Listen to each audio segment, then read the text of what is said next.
Imekuwa wiki ya kihistoria, Jumanne jioni ya kihistoria katika dimba la City Ground. Senegal iliandika historia ya kuwa timu ya kwanza kutoka Afrika kuifunga England baada ya mechi 22 kutokufua dafu.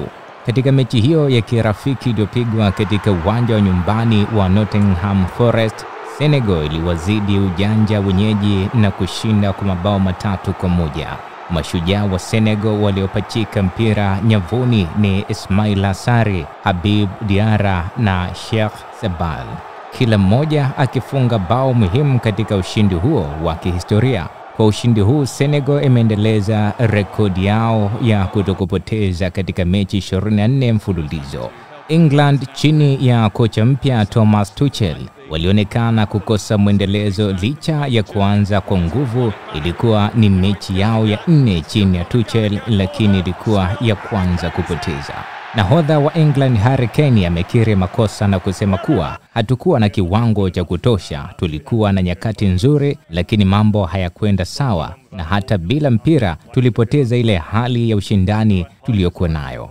Hata hivyo, England walipata bao la kwanza mapema dakika 7 kupitia kwa Harry Kane baada ya kipa wa Senegal Edouard Mendy kuokoa mpira kutoka kwa Anthony Gordon, lakini akaachia mpira ukitoka mikononi mwake na Kane hakuwa na huruma.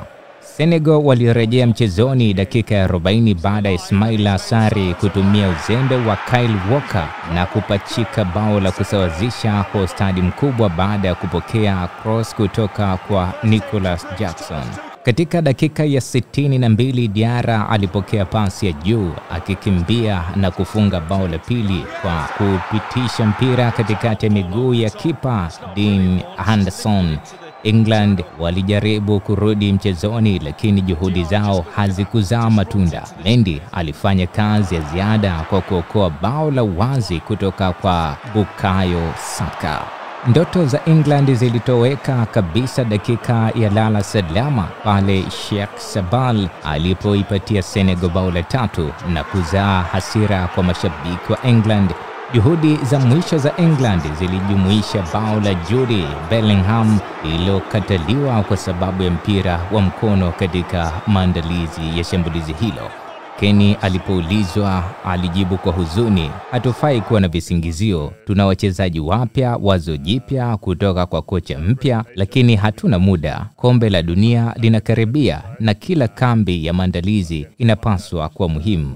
Kocha Tuchel naye aliongeza akisema kuwa haya ni matokeo ya kuvunja moyo. Tulichelewa sana kuwa hai kwenye mchezo huu. Mabao mawili ya kwanza tuliyofungwa yalikuwa rahisi sana. Tulistahili kuyazuia. Baadaye tulikuwa bora zaidi, lakini haikutosha. Kwa upande wao, Senegal walionekana thabiti wakilishambulia lango la England mara 9 kwa mashuti yaliyolenga goli, wakionyesha ubora wao na ari ya kutosha ya kusaka ushindani. Kwa mara nyingine, soka limeonyesha kuwa halina mipaka, na usiku wa Jumanne umesalia kuwa kumbukumbu kwa Senegal, mabingwa waliovunja mwiko wa miaka dhidi ya England.